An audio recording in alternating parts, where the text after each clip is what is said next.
అయినా ద్వేషించక మాంతామా? మనకి బాధగా ఉన్నంత మాత్రాన ఆ చండాలుండి ద్వేషించకుండా ఎలా ఉంటాం? మన కామన్ సెన్స్ అలా తగులుడు ఇంకే.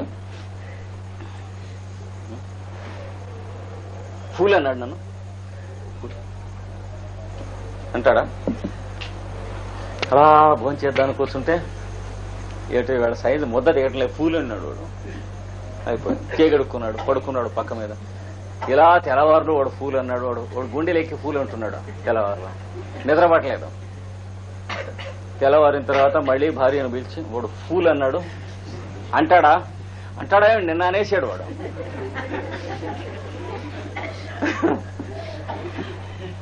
అనేసి వాడు శుభ్రంగా భోజనం చేశాడు, పెరుగు అన్నం తిన్నాడు, కిళ్ళీ వేసుకున్నాడు, భార్యతో సినిమాకి వెళ్ళాడు, వచ్చి హాయిగా నిద్రపోయి పొద్దున్నే లేచాడు, మళ్ళీ ఆఫీస్కి వచ్చాడు. వీడు అన్ని చెడగొట్టుకున్నాడు. ఏమయ్యా నిద్ర కూడా పోలేదు వాడు. అంతగాతే వాడిని తప్పిమను లెంపకాయ కొట్టి ఉండాల్సింది.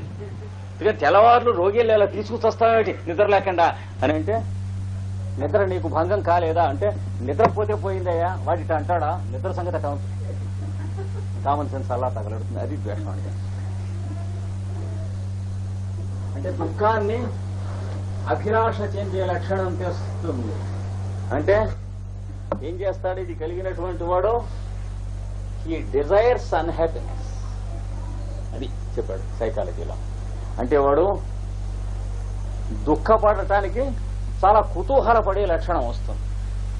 పండగ నాడు ఇవాళ మీరు సుఖంగా ఉండండి, మీకేం పర్వాలేదు, నా బతుకు సుఖం కూడానా ఉలవల ఇడిచి పొద్దున్నే ఆడ ఏమిటి 12 ఏళ్ల కిందట ఇల్లు కాలిపోయింది.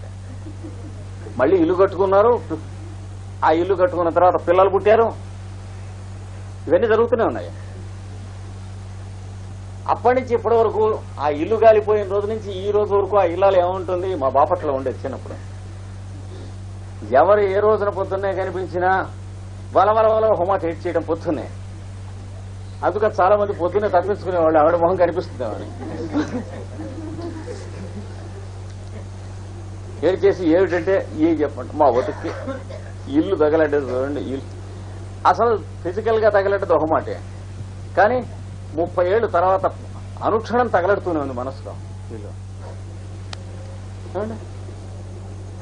ఆవిడికి ఇవాళ పండగ కదండి, రండి మనం సినిమా పోదాం, శుభ్రంగా ఈ చీర కట్టుకోండి అంటే, నాకా చీర ఎందుకు ఈ బతుకు, వద్దులే. అది ఏమైంది అంటే, the soul, the mind embraces unhappiness. అంటే కావాలనని అసుఖము లేక దుఃఖమును కోరి తెచ్చుకోనున్నట్టు ఒకనొక అభిలాష, ఒక రుచి ఏర్పడుతుంది. ఒక్క కాఫీ మొదలైనటువంటి వాటికి మనకు రుచి ఏర్పడటంలే. ఒక్క రుచిగా ఉంటుంది అసలు, అలవాటుతో కొన్ని రుచిగానే. కాబట్టి వాడు ఒక్క నవ్వులుతూ ఉంటాడు. కొత్తగా అలవాటు లేని వాడికి పిల్లకాయకి ఇస్తే ఏం చేస్తాడు? నోట్లో వేసుకుని తుప్పుకొని మొహాన్ని ఉమ్మేస్తాడు. ఎట్ట తింటున్నావురా అని అడుగుతాడు. కానీ మనం దేని చేత తింటున్నాం? అభ్యాస వశం చేత. తినగ వేము తీపి ఎగును అన్నాడు వేమన్న గారు. వేపాకు నవిలితే చేదుగా ఉంటుంది, మళ్ళీ నవిలితే తక్కువ చేదుగా ఉంటుంది, రోజు నవిలితే తీయగా ఉంటుంది అంటాం. అంటే దాన్నే తీపి అంటాం మనం, అది తర్వాత అన్నాడు. ఇట్లాంటి అభ్యాసం వస్తుంది, దాని పేరు ద్వేషం అన్నాడు. కనుక రాగము ద్వేషము ఇది కూడా అవిద్య యొక్క రూపములే. తర్వాత స్వరసవాహి విదుషోపి తథా ఆరూఢో అభినివేశ. స్వరసవాహి విదుష ప్లస్ అపి.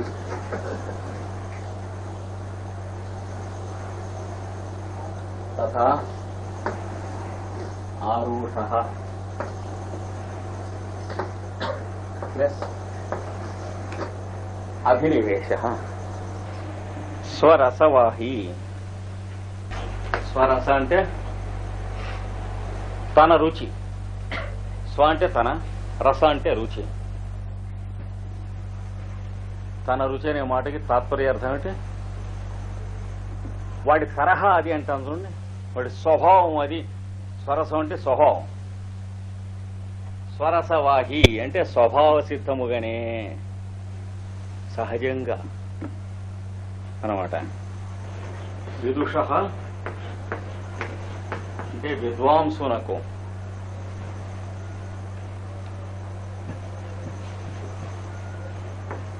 అపి కూడాను, విద్వాంసుడు కూడా స్వభావ సిద్ధంగా తథా అంటే అదే విధముగా, తథా అంటే అదే విధముగా, ఆరూఢ అంటే లోతుగా నాటుకొని స్థిరపడి ఉన్నట్టిది. అభినివేశ, అభినివేశమనబడును.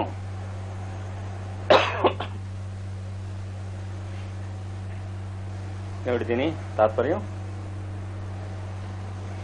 స్వభావ సిద్ధంగా అన్నీ తెలిసినటువంటి పెద్దలకి కూడా సర్వసామాన్యమైనటువంటి ఏమీ తెలియని వాళ్ళు, ఏమీ చదువుకోనటువంటి వాళ్ళు, అన్ఎడ్యుకేటెడ్ అయినటువంటి వాళ్ళకి ఎంత తీవ్రంగా గాఢంగా నాటుకుని ఉన్నదో అంత తీవ్రంగానూ అంత గాఢంగానూ చదువుకున్న వాళ్ళకి, తెలిసిన వాళ్ళకి, వేదాంతం ఎరిగిన వారికి, వివరించి చెప్పిన వారికి కూడాను లోపల నాటుకొని పోయి ఉన్నటువంటి ఒకానొక లక్షణము పేరు అభినివేశము అని అంటారు. కృష్ణాచార్య గారు పిహెచ్డి ఏం లాభం లేదన్నాడు. ఇవన్నీ ఎరువులు బలనవారు ఎంబీబీఎస్ట, బలనవారు ఇంజనీర్ట, ఇవన్నీ ఎరుగున్న విషయాలు, ఇవి పనికొచ్చే విషయాలు. ఏమిటి అలాగే నాటుకొని పోయింది? చదువుకున్నవాడికి కూడా ఏమీ తెలియని వాడికి ఎంత గట్టిగా భయంగా నాటుకుని ఉందో అంత గట్టిగానే ఉంది. దాని పేరు ఏమంటారు? మృత్యు భీతి. మనం చచ్చిపోతాం అనేటువంటి నమ్మకం. మృత్యువు లేదని శాస్త్రీయంగా తెలిసిన వాడికి కూడా, శరీరం పంచభూతాలతో చేయబడింది, ఇవన్నీ ఒక చోట ఏర్పడితే జీవుడు ఉన్నట్టుగా కనిపిస్తుంది, ఈ గువ్వలాగా వాగుతాం ఇవన్నీ.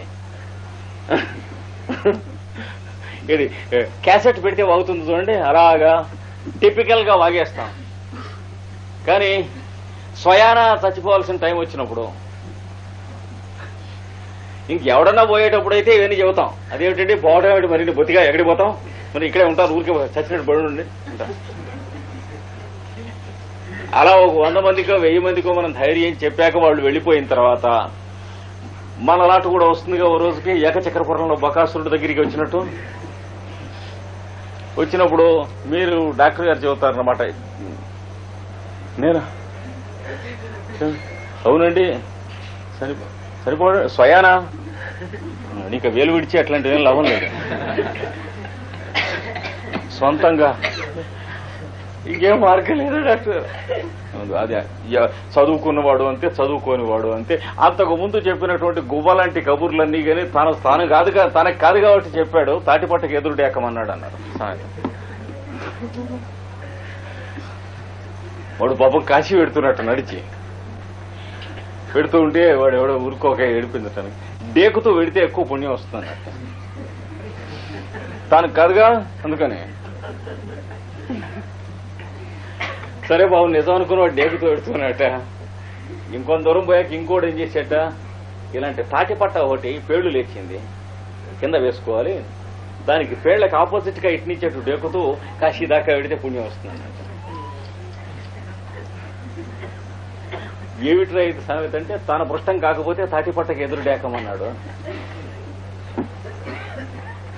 తన శరీరం కాదు కాబట్టి సలహా ఇచ్చేటది అలాంటి.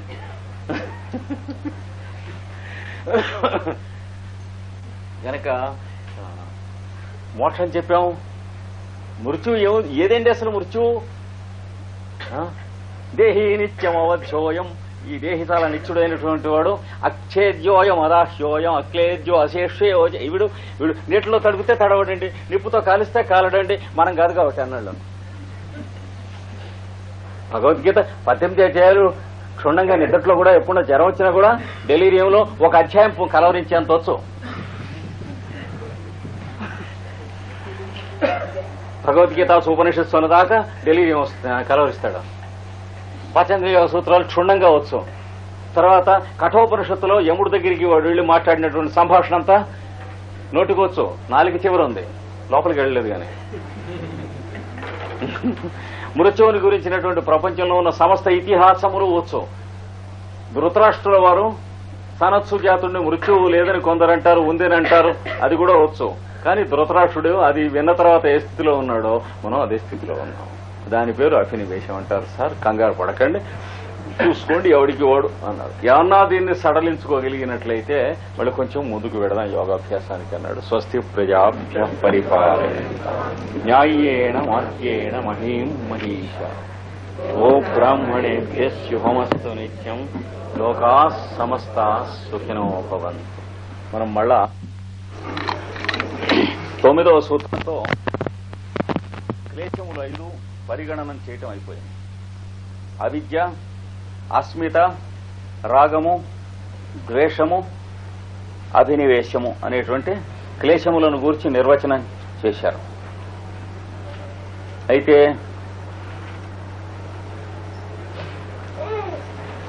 తొలగించుకుంటేనో వీటిలేనన్నా ఎలా తొలగించుకుంటావు అని ప్రశ్న. మనస్సుని క్షాళనం చేసుకుంటే పోదు అంటే పోదు. అది వీటితో ఉన్న చికాకు. ఏదో గబాలన దెబ్బ తగిలింది, నెప్పెట్టింది. ఆ దెబ్బ తాలూకు పచ్చి ఉన్ననాళ్ళు నొప్పి ఉంటుంది. నొప్పి పచ్చి తగ్గిపోగానే దెబ్బ తగిలింది అనేటువంటిది ఉంటుందా ఇంకా మనస్సు? అలా కాదు. ఇది మనస్సుకు కూడా ఒంటికి తగిలిన దెబ్బల్లాంటి నొప్పి అలా కాకుండా వేలు మిషన్ కింద పడి తెగిపోయింది అనుకోండి, నొప్పి ఉన్ననాడు పచ్చి ఉన్ననాడు బాధ ఉంటుంది. హాస్పిటల్ నుంచి ఇంటికి పంపించారు, నువ్వు అన్ని తినొచ్చు అన్ని చేయొచ్చు పర్వాలేదన్నారు. అయినప్పటికీ తన వేలు తెగింది అనేటువంటిది పోతుందా మనస్సులోంచి? కనుక చేయి గీసుకుపోయింది, మంట పుడుతుంది, పుండయింది అన్నటువంటిది మనస్సు మీద రిజిస్టర్ అయినటువంటి లెవెల్ కిన్ని, వేలు తెగింది అన్నటువంటిది రిజిస్టర్ అయిన లెవెల్ కిన్ని 2 లెవెల్స్ ఒకటి కాదు, ఒకదాని వెనక ఒకటి ఉంటాయి. అంటే మొదటిది ఒక 2-3 రోజులు వారం రోజులు మనస్సు మీద రిజిస్టర్ అయి ఉంటుంది. ఎందుచేత రిజిస్టర్ అయి ఉంటుంది అంటే అది పుండు మండుతూ ఉంటుంది కానీ భగభగ. ఎందుకు మండటం అంటే ప్రకృతికి మనకంటే ఎక్కువ బాగా తెలుసు. ఇది తగ్గకుండానే మన ఈ వేలు అటు ఇటు దునపోతల్లే వేసి లాగుతాం మళ్ళీ అది మండకపోతే. అంటే ఎంతవరకు అయితే వేలుని జాగ్రత్తగా భద్రంగా అట్టి పెట్టాలో అది మనం అట్టే పెట్టేటువంటి కామన్ సెన్స్ బయాలజికల్ బీయింగ్స్ కనుక మనకు లేదు. కానీ లోపల పనిచేస్తున్న ఇంటెలిజెన్సెస్ నాన్ బయాలజికల్ సూపరా బయాలజికల్ బీయింగ్స్ అంటే దేవా కింగ్డమ్ అంటారు, దేవతలు. కనుక వాళ్ళకి ధర్మస్వరూపులే గాని మానస స్వరూపులు కాదు. అంటే ప్రాపర్టీసే గాని వాళ్ళ దగ్గర ఉన్నటువంటివి మైండ్ ఉండదు వాటికి. అంటే properties of matter, properties of mind, properties of senses, properties of time space, ఇవి తప్ప ఇంకేమీ పనిచేయవు దేవతలయందు. అంచేత మెంటల్ బీయింగ్స్ కాదు వాళ్ళు. అంచేత ఏది అవసరమో అది అన్నాళ్ళు ఖచ్చితంగా ఉండేట్టుగా పనిచేస్తూ ఉంటారు. పగ మండిపోతూ ఉంటుంది. మంట ఎప్పుడు తగ్గుతుందంటే పొరపాటున మీతో ఉపన్యాసం ఇస్తూ ఏదో గొప్ప విషయం చెబుతున్నాను కావచ్చు అనుకుని తెలియక బల మీద కొట్టినా ఇబ్బంది లేనటువంటి స్థితి వచ్చేటప్పుడు అప్పుడు నొప్పి తగ్గుతుంది. అప్పటిదాకా తగ్గదు కనుక అట్ట కొట్టాం. అంటే మన అయ్యా బాబు అని చెప్పినట్లయితే మనం ఎంతవరకు వింటామో ఒకళ్ళు వింటున్నాం. అది లోపల ఉన్న దేవతలకి తెలుసు మనం ఎంత ఇడియట్స్, మన లాజిక్ ఎట్లాంటిదో. మన లాజిక్ తిన్నగా ఉంటే ప్రపంచంలో అందరం ఒకళ్ళతో ఒకళ్ళు తిన్నగా బాగానే ఉండేవాళ్ళం కదా. ఇన్ని రకాలైనటువంటి ఒపీనియన్స్ అనేటువంటి ఇడియాటిక్ నేచర్స్ ఉండేవి కదా. ఒపీనియన్స్ అంటే అర్థం ఏంటి? వీడు కొంత ఇడియట్, వాడు కొంత ఇడియట్, నేను కొంత ఇడియట్, 3 విషయాలు ఈ ముగ్గురు కలవని చోటు ఉంది. లేకపోతే 3 ఒపీనియన్స్ ఎందుకుంటాయి? కోపడకండి, ఆలోచించి చూడండి. ఒక విషయాన్ని గురించి 3 అభిప్రాయములు ఉన్నాయంటే అర్థం వాడికి కొంత బుద్ధి లేదు, వీడికి కొంత బుద్ధి లేదు, నాకు కొంత బుద్ధి లేదు. ముగ్గురికి 3 కొంచెం బుద్ధి లేక blind man and the elephant ఇట్లాగా 10 మందికి అయితే ఎట్లా ఉంటుందో వాడు ఒక కథ రాశాడు blind man and the elephant లో. అంటే 10 మంది గుడ్డివాళ్ళు ఏనుగంటే ఏమిటి పిహెచ్డీ చేద్దామని బయలుదేరాట యూనివర్సిటీకి. ఒకడు వెళ్లి చేత్తో ఏనుగును పొట్ట మీద తడివేట. సరే ఏనుగనగా గోడవలే ఉండును అని చెప్పి రాశాడు, సీసోటి ప్రొడ్యూస్ చేశాడు. ఇంకోడు కాలు పట్టుకుని తడివేట. అట్లా కాదు ఏనుగనగా చెట్టు మ్రానివలేని ఉండును అన్నట్టు వాడు, అది రాశాడు వాడు. ఇంకోడు తొండం పట్టుకుంటే ఇట్లా చుట్టేసింది చేతి చుట్టూ. గఫాలను వదిలించుకుని ఏనుగనగా పెద్ద త్రాచు వలే ఉండును అని రాసేట, పాము వలే ఉండు. ఇంకోడు తోకట్టుకున్నట్ట. వాడేం చేశాడు, అటు ఇటు విదిలించిన వంగదు ఏనుగి తోక. అంచేత వాడు ఏనుగనగా ఒక స్టిక్ అంటే పుల్ల కర్రవలే ఉండును, అటు ఇటు కదలుచుండును అని రాశాడు. అవి ఎలాంటి అభిప్రాయాలు మనం ఒపీనియన్స్ అంటాం చూడండి, ఇవన్నీ అలాంటివి, అంతకంటే పెద్ద గొప్పవి కాదు. అంటే మనం సత్యాన్ని స్పృశించి ఉన్నట్లయితే ఒపీనియన్స్ ఉండవు, సత్యమే ఉంటుంది మన దగ్గర. కనుక మన మనస్సులో ముందు అనేకములైనటువంటి లేయర్స్ ఉన్నవని చెప్పి మనం గుర్తుంచుకోవాలి. పొరలు, మన మనస్సుని స్థూలంగా పిలిచేటువంటి దాంట్లో ఆ పొరలలో మధ్యన దుమ్ము పట్టం, ఇసగరేణువులు పట్టం, సముద్రపు ఒడ్డున ఉన్నాం కనుక తుప్పట్టడం, ఇట్లాంటివన్నీ ఉంటాయి. దాని పేరే ఇప్పుడు చెప్పిన క్లేశములు. అన్నిట్లో మొదటి క్లేశం ఏమిటంటే అందరికీ కామన్ గా ఉండేటువంటిది, అంటే వ్యాపకాయంతో ప్రతి ఒక్కళ్ళకి ఉంటుంది. అది ఎవడికి అది ఉండకపోతే జన్మ ఉండదు, చెబుతాడు తర్వాత. దాంతోనే ఆ వ్యాపకాయంతలోంచే తొలక గురిగించంతా తీసి మిగతా 4 తయారు చేస్తారు లోపల.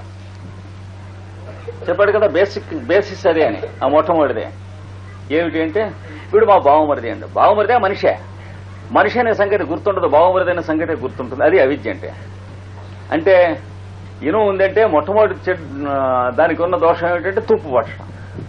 అది మనం ప్రివెంట్ చేస్తే మిగిలినవన్నీ ప్రివెంట్ చేయొచ్చు అన్నట్లుగా అవిద్య అనేటువంటి దాన్ని తొలగించుకుంటే మిగతా 4 క్లేశంలు ఉండవనే సత్యం. అందుకని దీన్ని వాష్ ఆఫ్ చేయటం కానీ, మైండ్ని ప్యూరిఫై చేయటం కానీ ఇట్లాంటి ప్రాక్టికల్లీ నాట్ పాసిబుల్. అర్జునుడు కృష్ణుని అడిగినటువంటి ప్రశ్నల్లో చంచలం హి మనః కృష్ణ, మనస్సు చాలా చంచలం, దీన్ని పట్టడం అనేటువంటిది చాలా కష్టం.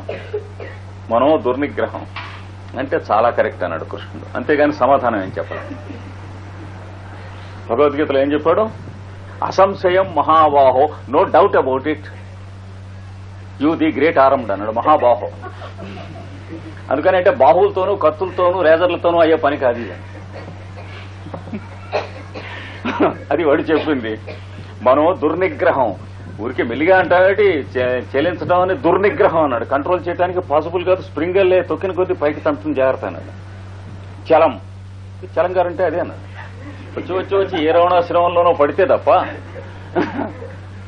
అంతవరకు చలంగా ఉండేవాడు, అక్కడి నుంచి నిశ్చలం అయ్యేవాడు ఒక క్షణంలో.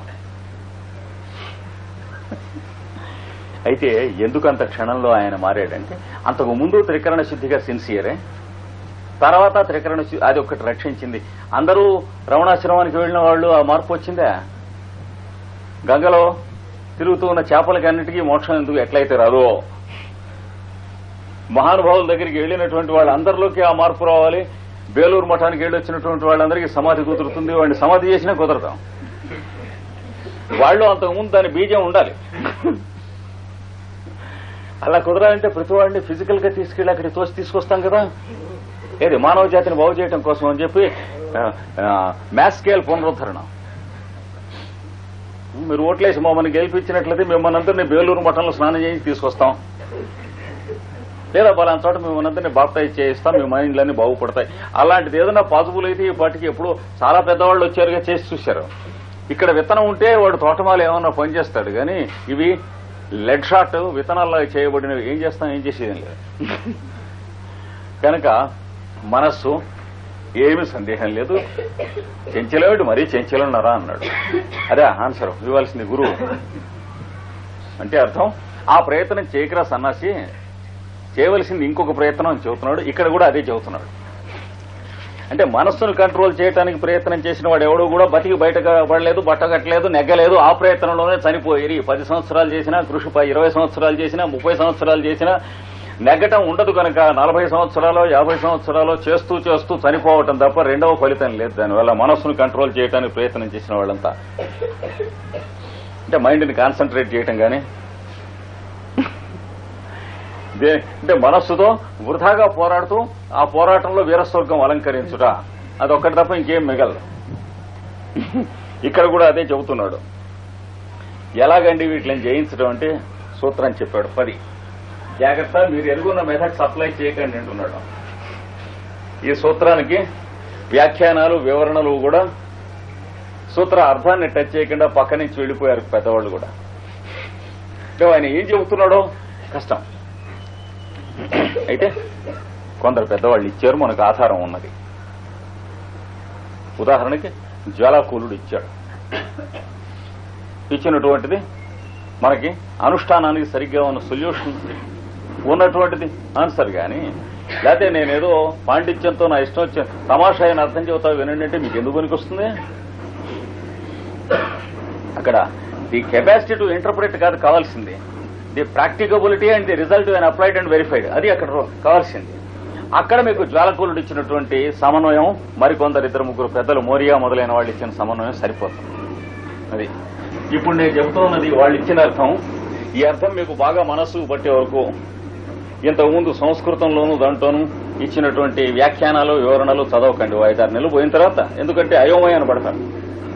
వాళ్ళు ఏం చెబుతున్నారో వాళ్ళకే తెలియలేదు, అంటే మనకి అంతకంటే నాకు ఇంత కూడా తెలియలేదు.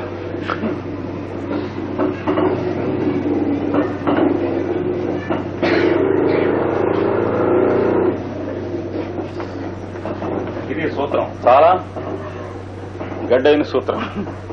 అంటే ప్రతిప్రసవహేయా సూక్ష్మా 3 పదములు. తే అంటే అవి, అంటే పై చెప్పిన 5 క్లేశములను అని. అవేంటే అవిద్య, అస్మిత, రాగము, ద్వేషము, అభినివేశము అనబడు ఈ 5 క్లేశములను ప్రతిప్రసవహేయా. ఇక్కడనే గడ్డు గొంతట్టుకుంటుంది. అంటే ప్రతిప్రసవము అను మార్గము చేత మాత్రమే హేయా అంటే తిరస్కరింపదగినవి.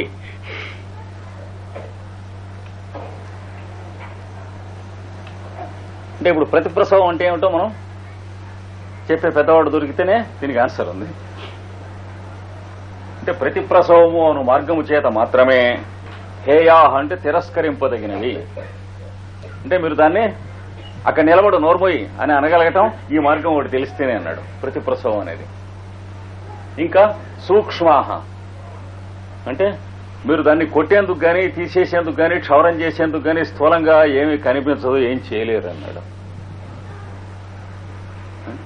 వైరాగ్య సంపన్నత పొందాం, గుండు చేయించుకున్నాం అంటే మళ్ళీ మూలుస్తుంది అన్నాడు. అదేం లాభం లేదు. స్థూలం తలలు బోడులైన తలపులు బోడులా విశ్వదాభిరామ వినరోయం అన్నాడు వేమన గారు. ఎందుకని ఫిజికల్ గా మీరు రిమూవ్ చేసేది కానీ, సర్ఫ్ కొట్టేది కానీ, డిటర్జెంట్ వేసేది కానీ ఇక్కడ దొరికేందుకు ఏం లేదన్నాడు. అది సూక్ష్మం. అంటే పోనీ ఇంద్రియాలకి సంబంధించినవా, ఏం లాభం లేదండి. అవన్నీ చాలా మంది ఎక్స్పర్ట్స్ ట్రై చేశారు. ఇంద్రియాలకి సంబంధించినవి కనుకైతే ఎప్పటికప్పుడైనా కనీసం కుంచెతో వాష్ చేసుకుంటున్నట్టు వాష్ చేసుకోవచ్చు మళ్ళీ వస్తున్నప్పటికీ. అది కూడా ఉండవు. ఉన్నప్పుడు మనం అది వాష్ చేయటానికి నీళ్లు పోస్తే మన మొహాన్ని వచ్చి పడుతుంది, ఆ దుమ్మును ధూళిని కలిసి. అట్లాంటి చిత్రమైనటువంటి కనుక ఇంద్రియాల్లోకి సంబంధించినవి కావు, ఇంకా లోతున ఉన్నవి. అయితే మనస్సుకు సంబంధించినవా, నువ్వు అనుకుంటున్న మనస్సుకు సంబంధించినవి కావు, ఇంకా లోతున ఉన్నవి. ఏం చేయాలి? 2 ఉదాహరణలు చెప్పాను ఇదివరకు మీకు. ఒక కుర్రాడు ఎక్స్ అను మంచుగడ్డ పై సిరాబుడ్డి పారబోసనం. ఏం చేయొచ్చు? కొద్దిసేపు నీళ్లు పెట్టి కడిగితే ఆ పైన ఉన్న లేయర్స్ పోతాయి, తర్వాత మంచుగడ్డ వాడుకోవచ్చు. ఇంకో కుర్రాడు ఏం చేశాడు? వై అను మంచుగడ్డను పెద్దవాళ్ళు తయారు చేయడానికి ఫ్రిడ్జ్ లో నీళ్లు పెడుతూ ఉండగా అందులో సిరా పారబోసనం. చూసుకోకుండా వీళ్ళు మంచుగడ్డ తయారు చేసిరి. అది ఎట్లా వచ్చింది? నిలమేఘం వాడు అన్నట్టుగా వచ్చింది ఆ మంచుగడ్డ. దీన్ని ఏం చేస్తే పోతుంది? ఈ క్లేశాలు ఈ లెక్కలు అవి. దీని మీద పోసిన సిరా లాంటి ఇంప్యూరిటీ కాదు. దీని తాలూకు అంటే దీనికి స్పెషల్ ప్రాసెస్ కావాలి, డిస్టిలేషన్ ప్రాసెస్ కావాలి. ఇది వాషింగ్ ప్రాసెస్. ఫిజికల్ లేదా ఫిజికో సైకిక్, థర్మల్, ఫిజికల్ ఇట్లాంటి ఆంగ్లో ఇండియన్ థియరీస్ లాంటివి కొన్ని పనికొస్తాయి దీనికి. ఫిజికో డైనమిక్, థర్మల్ థియరీ లేకపోతే అథర్మో ఫిజికల్ ఇట్లాంటివేవో. ఇక్కడ దీని దగ్గరికి వెడితే జోహార్ కెమిన్ నాస్తి, మీరు ఎన్ని మాటలు దాన్ని బదలు కొట్టినా, ఎన్ని గ్లాసుల్లోకి తిప్పినా, ఇట్నుంచి అట్నుంచి మార్చినా, నీళ్లుగా చేసినా సిరా కలిసిన నీళ్లుగానే ఉంటాయి, మళ్లీ మంచుగడ్డగా కట్టినా అలాగే ఉంటాయి, మళ్లీ చేసినా అంటే ఎన్ని జన్మలు ఎత్తినా. అది మంచుగడ్డ నీళ్లుగా అయిపోవటం అంటే జన్మ వదిలేయటం, మళ్లీ మంచుగడ్డ కట్టడం అంటే జన్మ ఎత్తడం, మళ్ళా జన్మ ఎత్తేటికి అలాగే వస్తుంది. ఇప్పుడు ఒక చెట్టు ఉన్నది, అది నాశనం అయిపోయింది, చచ్చిపోయింది, కట్టెలు చేసి పొయ్యిలో పెట్టాం, దాని విత్తనం మళ్లీ నేల మీద వేసి నీళ్లు చల్లి వాన పడేటప్పటికి మళ్ళీ ఆ చెట్టే వస్తుంది కదా. అంతే అన్నాడు. అది ఎక్కడుంటాయి దాక్కునుంటే విత్తనంలో ఎక్కడుంటాయో మనం జన్మెత్తేటప్పటికి రావాల్సిన పూర్వజన్మే అక్కడ ఉంటాయి. విత్తనంలో ఎక్కడుంటాయండి?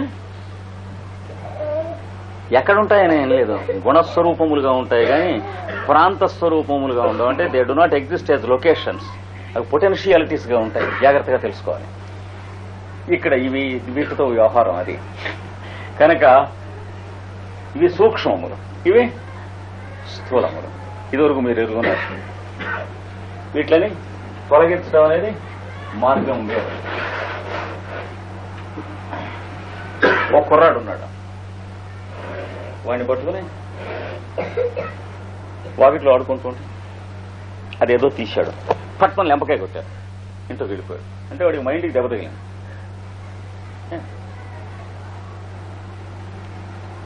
అదో మైండ్. మర్నాడు అదే కుర్రాన్ని పిలిచి 4 చాకలెట్లు ఇచ్చారు, వచ్చి తీసుకుని మీ దగ్గర కూర్చున్నాను. అంటే దాని వెనక ఇంకొక మైండ్, ఇంకో లేయర్ ఉంది. అంటే 1,00,000 లేయర్స్ ఉన్నాయి, ఊరికే ఒక లేయర్ ఉదాహరణ చెబుతున్నాం. ఆ లేయర్ ఎఫెక్ట్ కాలేదు కుర్రాడు కనుక. అందుకనే ఏమైంది, మర్నాడు మీరు పిలిచే టైంకి ఇక్కడ పుండు మానిపోయింది. అదే 20 ఏళ్ళు 30 ఏళ్ళు వచ్చిన వాడిని లెంపకాయ కొట్టేసి అంటే వడురుకోడు మళ్ళీ కొడతాడు అనుకోండి. పోనీ కొట్టినా సరే అని ఎక్స్పెరిమెంట్ కోసం కొట్టి ముడి మీద ఒకటి తన్ని పంపించి మర్నాడు 2 సార్లు భోజనం చేద్దామని అంటే ఏమంటాడు? ఎందుకని వాడికి ఇక్కడతో పాటు ఇంకొక లేయర్ లో కూడా తగిలింది దెబ్బ. అంటే ఏంటి, కంటిన్యూటీ అనేటువంటి ఇంప్రెషన్ అనేటువంటి లేయర్ లో తగిలింది దెబ్బ. ఏంటి తేడా ఉందా లేదా? దీనికన్నా ఇది సూక్ష్మం ఈ దెబ్బ కన్నా. అంటే ఏంటి, ఇట్ లివ్స్ త్రూ టైం. కనుక ఇది ఇంప్రెషన్, ఇది దీనికన్నా కొంచెం deeper impression. There is a grain of what we call tendency అవుతుంది. ఇంప్రెషన్ లోంచి టెండెన్సీగా మారుతుంది. రెండోది ఇంకో రకమైనటువంటి దారంపడి పోతూ ఉంటే రాత్రి కూడా కొట్టాడు. జేబులో పట్టుకుని పెట్టె తీసుకుని రైలు వస్తుంది. ఇక్కడ తగిలింది దెబ్బ, ఎటవ తగులుతుంది కదా, కొట్టాడు. ప్లస్ ఇక్కడ తగిలింది కనుక ఆ మర్నాడు నుంచి కనీసం ఒక 10 ఏళ్ల పాటు వాడు ఆ టైం అప్పుడు ప్రయాణం చేయడం ఒంటరిగా రాత్రిపూట. అంటే ఈ రెండో దాంట్లో తగిలింది. మూడోది కూడా తగిలింది. ఈ రెండో వాడికి తగిలింది కాక వీడికి ఇంకోటి తగిలింది. ఏమిటి, వీడికి ఎప్పుడో ఒంటరిగా కూర్చుని ఉంటే చీకటి పడుతూ ఉంటే ఆ చుట్టుపక్కల ఎక్కడ ఎరుగున్న వాడి ఇంటికి చేరుతాడు వీళ్ళు. మూడో క్వాలిటీ దాన్ని ఏమంటాం, భయం అంటాం. ఈ మొదటిది భయం కాదు, అది ఇన్సిడెంట్ యొక్క రికార్డింగ్ ఇంప్రెషన్. రెండవది టైంలో ఇన్సిడెంట్ క్యారీ చేయటం. మూడవది instinct which is required to protect us, దాన్ని ఫియర్ అంటాం. మనని రక్షించడానికి మనతో కూడా ఉండవలసినటువంటి ఒక తోబుట్టు వంటి లక్షణం ఒక చెవు వలెనో కొమ్ము వలెనో ఆరో వేరు వలెనో పెరుగుతుంది. లేకపోతే మనం రిపీట్ చేస్తాం, ఇడియట్లే మళ్ళీ అదే పనులు చేస్తాం. ఎన్ని మట్టుతంతున్నా ఇవి లేవనుకోండి లేయర్స్, ఎన్ని మట్టుతంతున్నా మళ్ళీ అదే టైం పెడుతూ ఉంటాం, తన్నులు తింటూ ఉంటాం. కొట్టాడా మరి అయితే రేపు